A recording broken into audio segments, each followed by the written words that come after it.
ธรรมชาติแบบสีเขียวอยู่สถานที่ท่องเที่ยวทำกองรอได้นี่เด้อ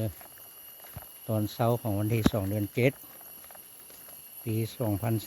2024 เวลา8 โมง 10 นาทีประมาณนี้ละธรรมชาตินี่เขียวส้นงดงามเต็มไปด้วยต้นไม้ใหญ่เนาะต้นไม้ใหญ่ลำสูงประมาณนี้ละเนาะหรือธรรมชาตินี่สวยงามขนาดเลยอยู่เขตบ้านกองรอเมืองคนคำเขาก็ถือว่าเขตนี้แล้วเนาะที่ว่าเป็นธรรมชาติที่อุดมสมบูรณ์ที่บ่อนอนุรักษ์รักษาอยู่มีผู้ที่มาทำลายได้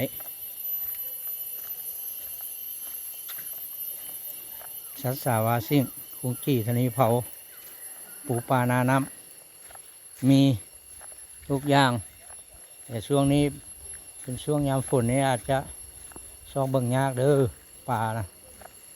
แต่คุ้งก็คือเดียวคุ้งลิงนี่ก็ช่วงฝนนี้มันก็สิบออกจากถ้ำนะเพราะว่ามันฝนตกโอ้แม่นพระพุทโธมาบุญเที่ยงครับแล้วแม่อยู่ในรถพ่น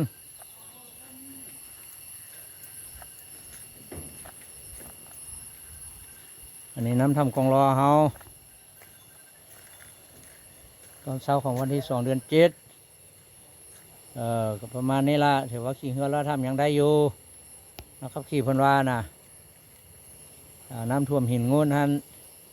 เขาจะยุติการบริการเนาะอันนี้น้ำยังบ่ทันท่วมยังหลายอยู่เดี๋ยวหินงูนตัวโก้ฮะที่ปากทำฮะแล้วน้ำมันก็แห้งลงเป็นเม็ดแล้วมันนี้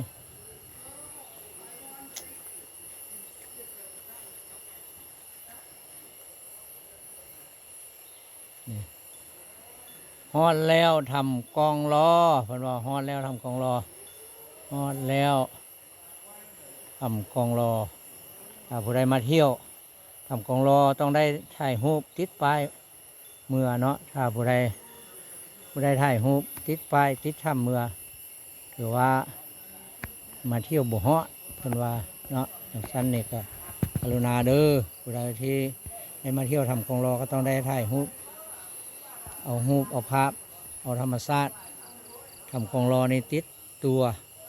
ติดภาพเมื่อพร้อมเอาสำนีได้ในการวิดีโอก็เพียงสำนีเนาะขอขอบใจนำพวกท่านมิตรสหายหรือว่าเพื่อนอยู่ในเฟซก็ขอให้จงมีสุขภาพเข้มแข็งแข็งแรงวัดสุคนร่ำรวยสาธุ